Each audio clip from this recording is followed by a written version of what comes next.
Sahiwal division की तहसील रेनाला खुर्द की boundary line पुल जोड़िया से हबीबाबाद गलन फाटक पतौकी तक नर्सरियों का कारोबार उरूज पर है।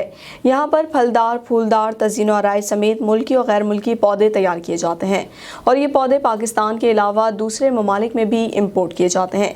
इसी हवाले से जानते हैं हमारे तहसील रिपोर्टर रेनाला खुर्द से शाहजेब अब्बास से। जी शाहजेब, बताइएगा। जी बिल्कुल, नर्सरियों का यह कारोबार पत्तों की गहलन फाटक में बहुत वसी पैमाने पर किया जाता है, लेकिन अब यह कारोबार मज़ीद तरक्की करता जा रहा है। तहसील रेनाला और बाकी इलाकों में भी लोग दूसरी फसलों की काश्त छोड़कर नर्सरियों से मुंसलिक होते जा रहे हैं।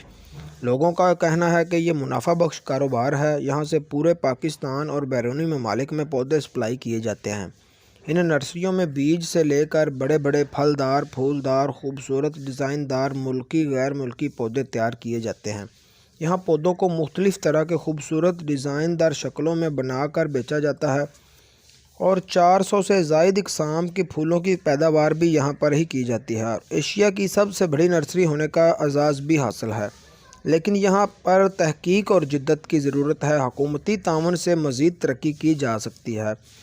नर्सरी मालकान का लोगों का कहना है कि यहाँ पर रिसर्च सेंटर बनाया जाए ताकि एग्रीकल्चर यूनिवर्सिटी से आने वाले तलबा और तलबात और नर्सरी मालकान को नए नए नाम और आगाही मिल सके, मज़ीद तरक्की की जा सके। शाहजेब अब्बास, तहसील reporter, MM5 news, Renala Khurd.